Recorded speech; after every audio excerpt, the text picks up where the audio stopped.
Tiz, a vulnerable young Brazilian girl, finds herself speeding through the night towards the lights of a big city.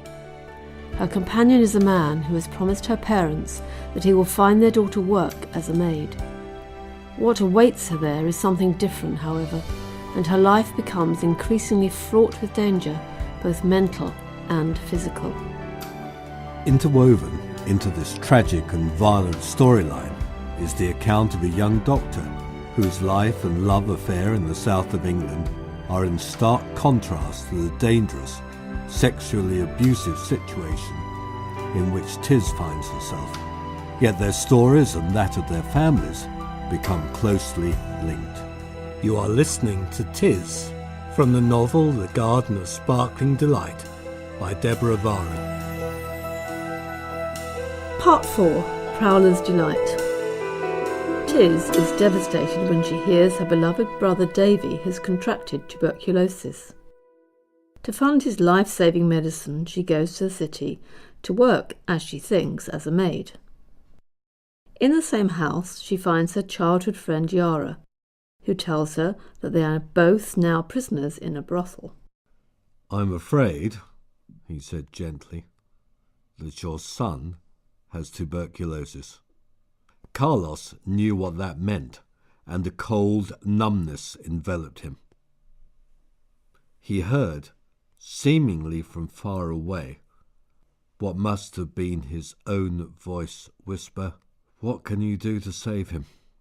"Curing him is not a problem," replied the doctor, "if you have the money to buy the medicines." And he mentioned the sum necessary to treat Davi. "But I have no money," replied Carlos miserably, and he and the doctor gazed at each other in mutual despair. "How long has he got?" The words hovered between them like the last glimmer of light before the coming of a black night.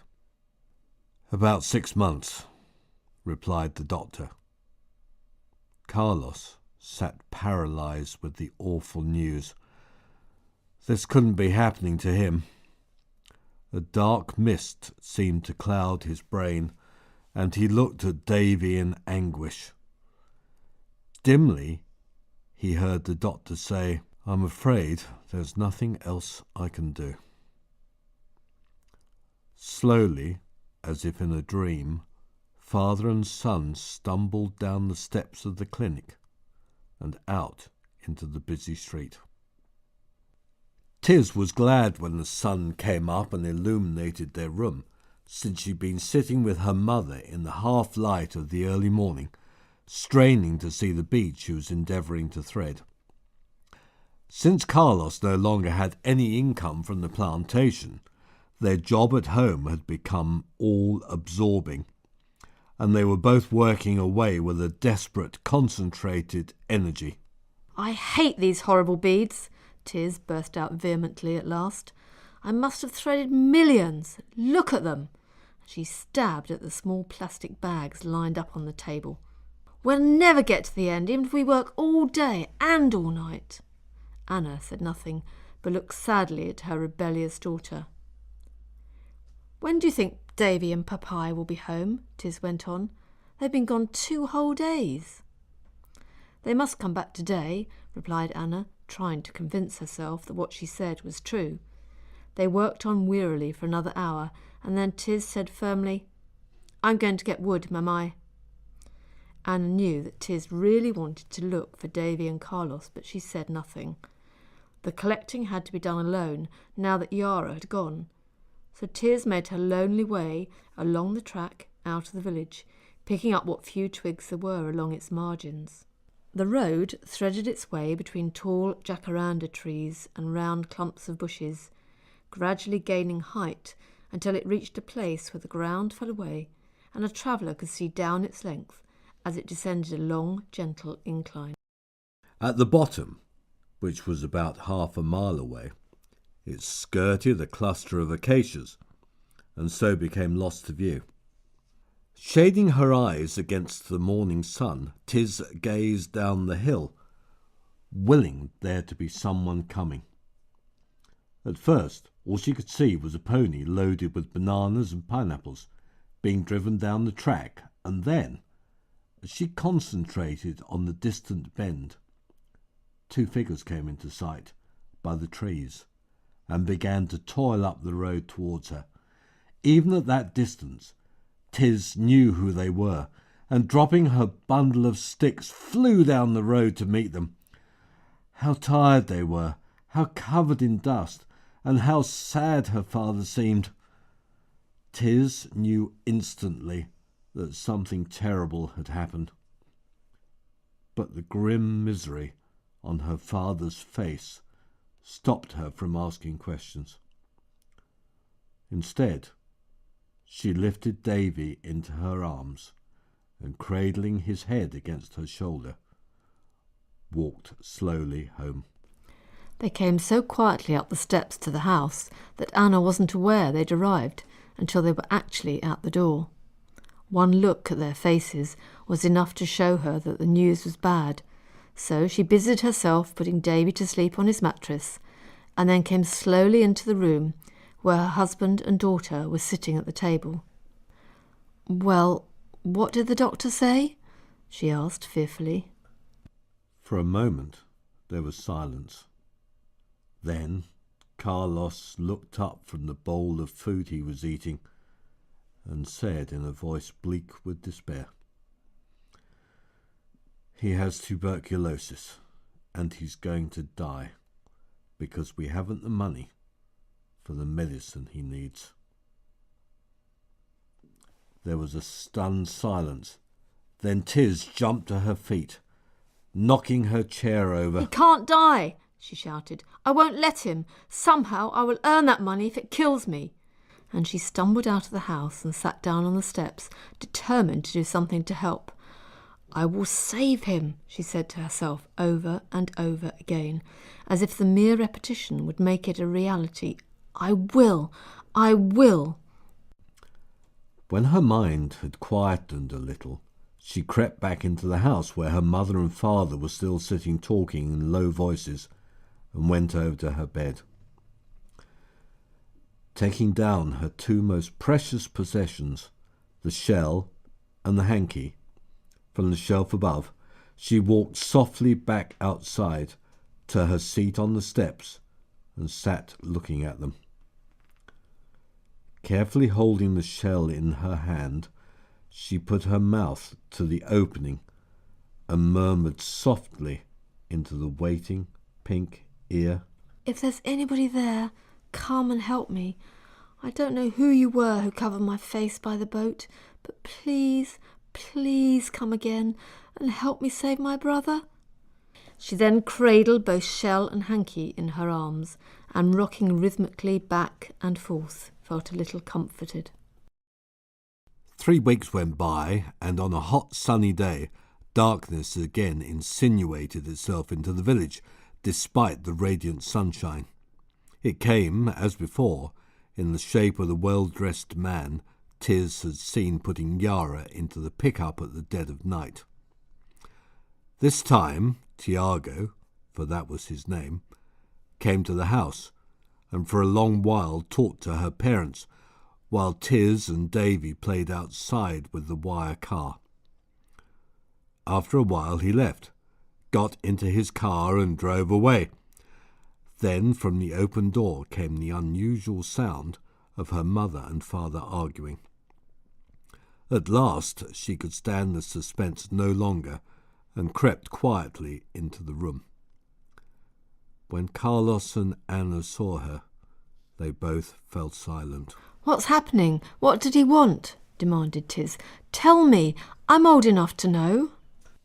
"That man wants you to go to Beleza as a maid," replied Carlos, running his hands through his hair. "He says he'll give us money when he comes to collect you. You will also send money back from your wages. But I don't want you to go," he added in a low, agitated voice. "How much?" demanded Tiz. He told her, and a big smile lit up her face. "With that money we can pay for Davy's medicine, and he will get better." "I'm going," she said, and nothing her parents could say would make her change her mind. Consequently, a few nights later, Tiz climbed up into the same truck that had fetched Yara, clutching a plastic carrier bag holding all her worldly possessions. The following morning, Davi cried and cried at the loss of his sister, refusing to be comforted. Carlos too left home that day to return to the clinic at Oliveira, torn between hope for Davi and dark, oppressive dread about what was going to happen to Tiz. So Tiz's journey began. As each kilometre passed, she felt as if her heart was being torn out. It seemed to be attached to the end of a strong piece of elastic, whose other end was securely anchored to her home and family. As the pickup truck sped on, the elastic appeared to stretch tighter and tighter. At some point it'll have to snap, she thought desperately, and then what will happen to me? But it didn't. The invisible thread was more resilient than that, and continued to link her to her parents and her beloved Davi, despite the fact that she was speeding farther and farther away from them with each revolution of the wheels. However, as the pickup fled into the night, so the anchor point in her heart ached more and more, until it was a pinpoint of pure pain. Tiz sat and hugged her throbbing chest as shacks and ghostly trees, wild animals and weird outcrops of rock all poured past in a blur of headlights. Twice they halted briefly in remote villages for Tiago to talk to shadowy figures who came out of the night and then disappeared again into the darkness.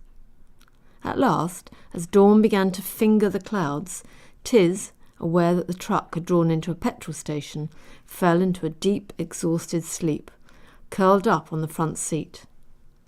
A sleep which indeed, for a few wonderful minutes, stilled the wrenching pain of separation. All too soon, Tiago got back into the truck, and off they set again. This time the journey was smoother as they had reached the beginning of the main highway, and the pickup's engine purred along, consuming the kilometres and further stretching the umbilical cord of homesickness. When they entered the outskirts of the big city, Tiz was astonished by what she saw and sat up straight with her eyes wide open, gazing around in wonder. Her only experience of urban life had been her own small village, but here she saw buildings so tall they seemed to reach the heavens. Tree-lined avenues, fountains and shopping malls met her astonished gaze, and a river of multicoloured humanity flowed along the wide pavements. Shoppers jostled with office workers, and Tiz even glimpsed a young man seated on a stool playing a guitar while collecting money from the passing crowd. The traffic, too, terrified her with its noisy cacophony of horns and roaring engines.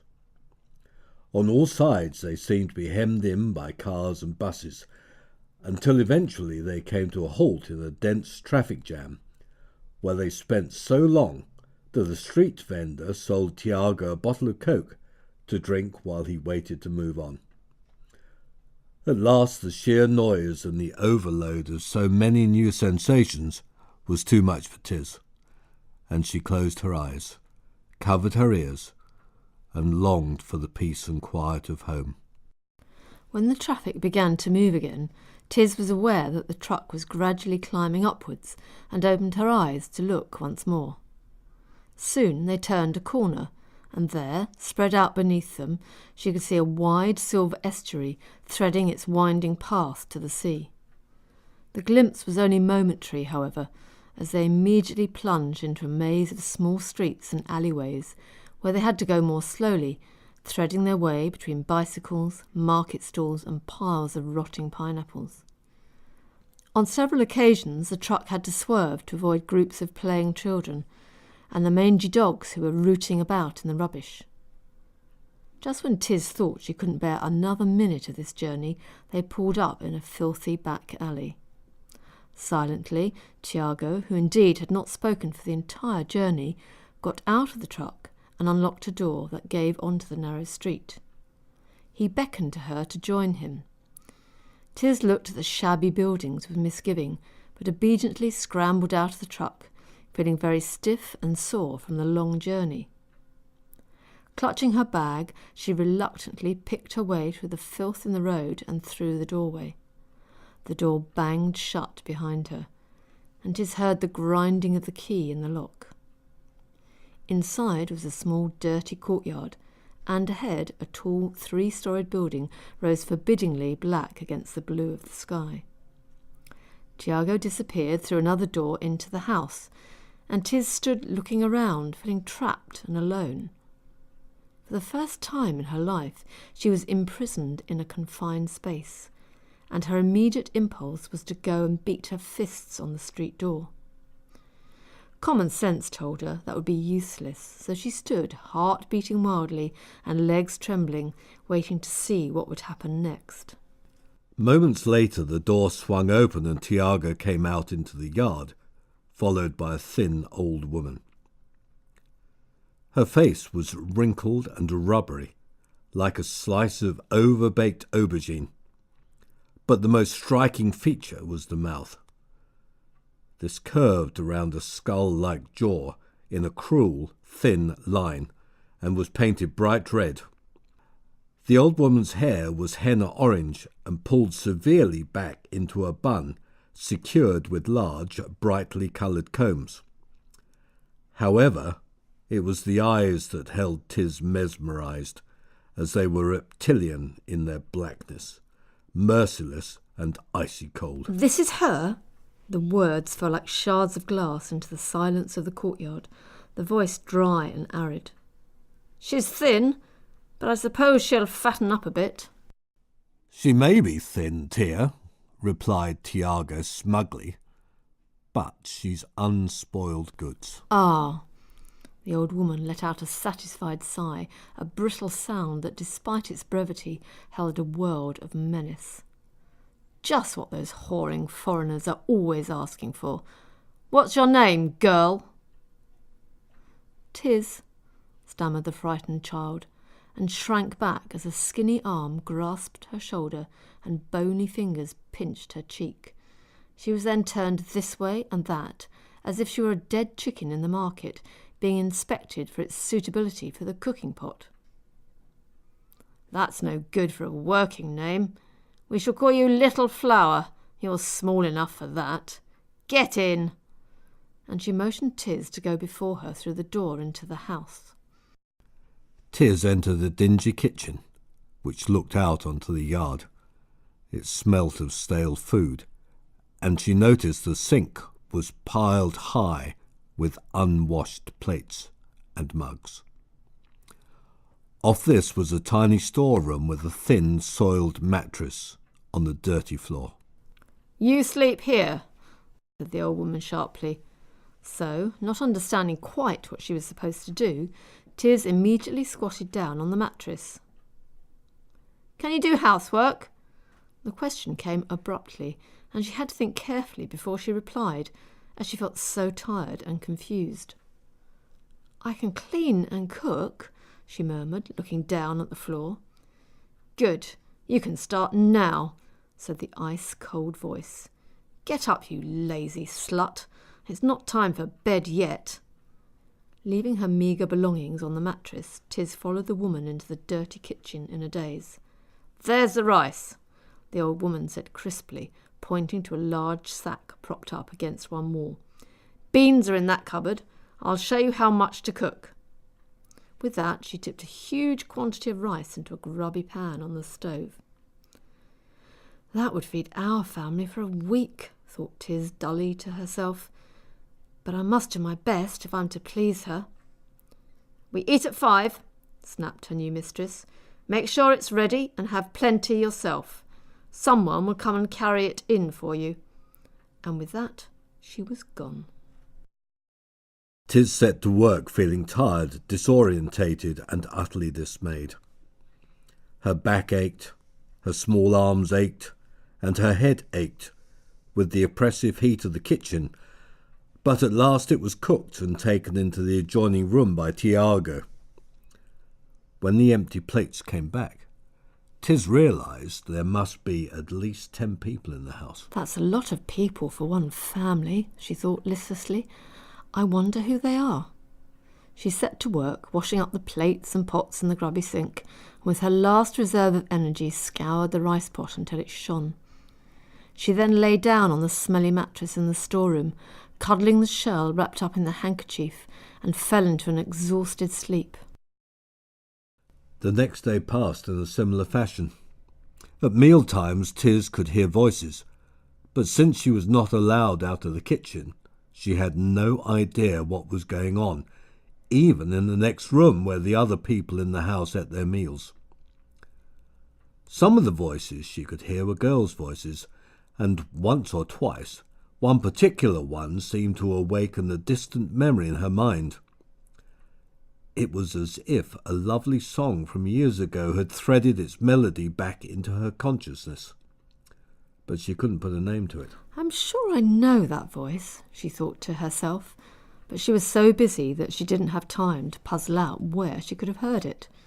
As she cleaned, swept and prepared meal after meal, Tiz consoled herself with imagining a picture of Davy, tall and strong, and without his dangerous cough. Just the thought itself gave her energy, kept her tired legs working, and her small hands preparing the endless round of beans and rice. The following afternoon, Tiz was scraping dirty plates into a bowl on the kitchen table when the door from the dining room burst open, and in came, not the cruel, desiccated old woman, but a group of 3 girls. They were laughing together, but they stopped as soon as they saw Tiz and stared at her curiously. Tiz noticed that all 3 had their faces painted with bright lipstick and dark eyeshadow. The smell of the cheap scent they were wearing wafted round the kitchen, mingling with the omnipresent cooking odours. One of the girls gave a start as she looked curiously at Tiz. Suddenly she stood quite still, and for a moment stared in anguish straight at her.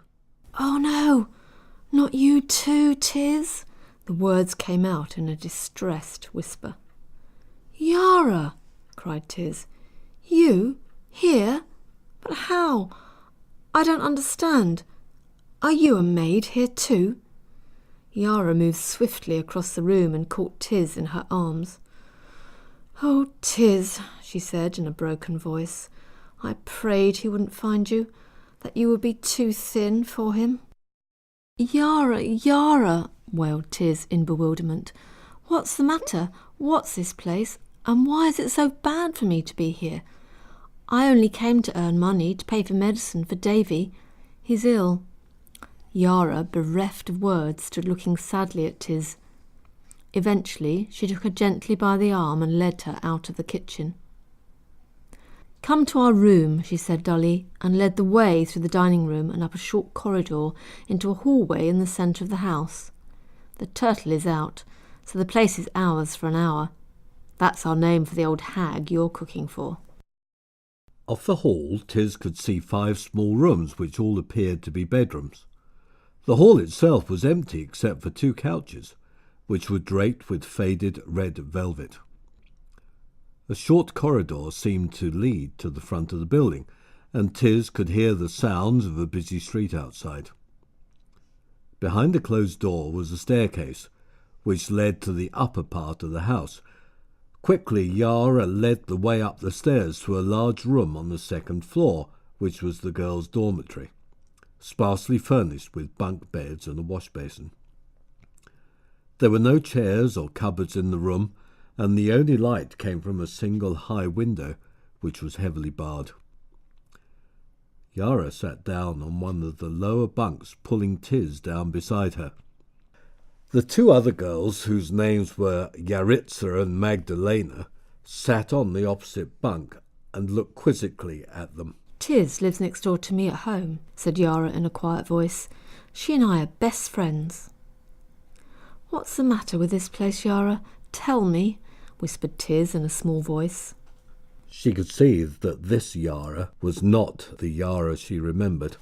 The friends she used to know and with whom she had spent so many happy days at home, was carefree and full of laughter. Everything they'd done was fun, because she'd been full of energy and vitality. Now, a lot of that joyful energy appeared to have drained away, and what was left had been converted into intense, desperate anger. For a few seconds, Yara remained silent, and then she seemed to come to a decision. "There's no easy way to say this," she said at last with a deep sigh. "This is a brothel, 'tis, and you're here to work as a prostitute, not a maid." 'Tis felt as if an ice-cold hand had taken hold of her heart. "But Yara," she said in a voice so small and trembling that she didn't recognise it as her own, "why do we stay? Can't we go home?" Yara laughed a bitter laugh. "There's only one way out," she said, "and that's guarded day and night by Alexio the doorman. He's very fat, but he's also extremely strong, and nobody gets past him." "Anyway," queried Magdalena, "where would you go? How would you get back home? Have you got your bus fare?" "Believe me," added Yaritza, "if there was a way we could escape, we would. We wouldn't stay a minute longer in this hellhole. Anyway, the moment we set foot outside the house, they'd come after us. We shouldn't get very far, and then we'd be beaten," she added glumly. "One day I shall escape," said Yara. "I only hope it won't be too late." These last words hung in the air like a wisp of poisonous gas, but nobody dared explain their meaning to Tiz, who was too afraid to ask. A thought suddenly occurred to her, and she said hopefully, "But surely it's against the law to keep a brothel here in Brazil, isn't it, Yara?"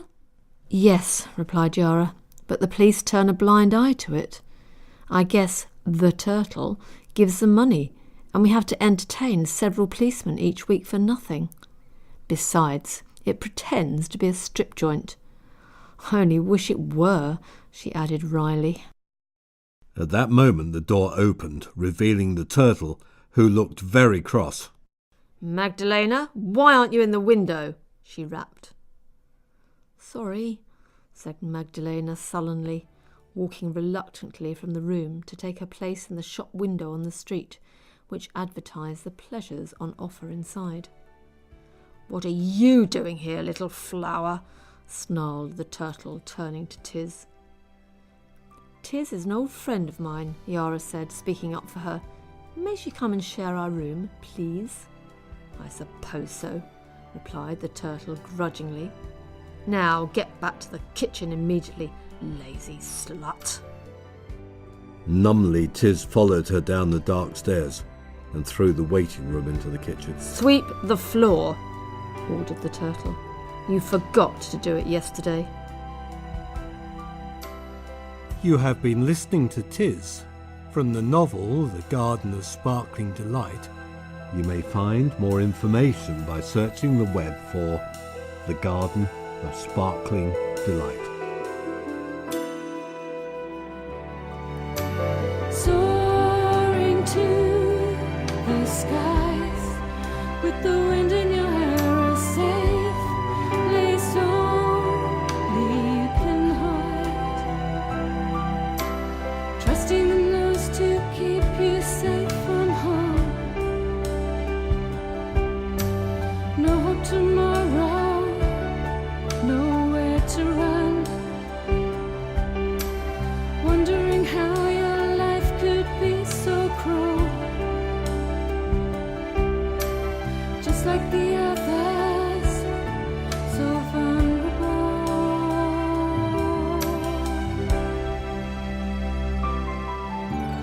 Surely in your dreams you would fly with